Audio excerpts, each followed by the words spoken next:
Before you take that first hill on any roller coaster or any other ride at Cedar Point this summer, did you know there are around-the-clock teams of mechanics making sure you do it safely? And they are the true daredevils of amusement rides. Channel 3's Dave Summers does some hang time with them.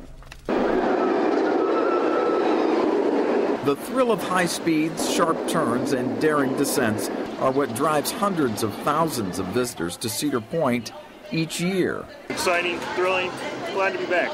For the Wolfs, Cedar Point is a two-decade-old family tradition.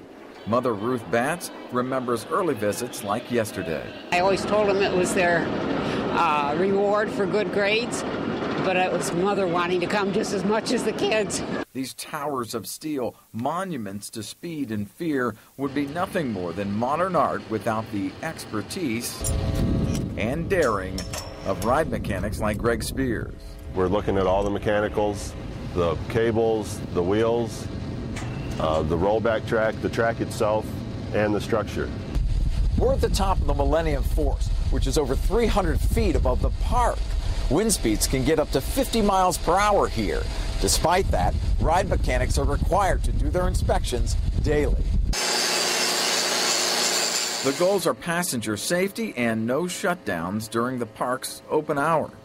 Spears is among 3 maintenance crews covering the park 24 hours a day.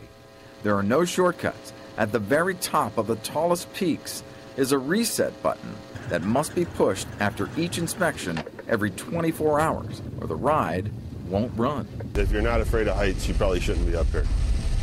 Because that's when you do crazy things that you probably shouldn't be doing. In his career, Greg says he's had no accidents, not even a close call. So if you're asking, is it safe? Maybe you should be asking, which ride can we get on next?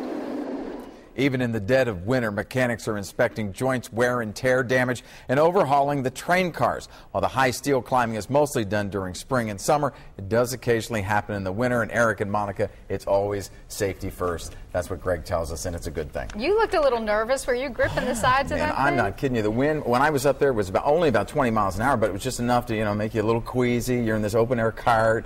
It was really amazing, but the sights were beautiful. And for the guys that work this, do they still enjoy the roller coasters? You know what?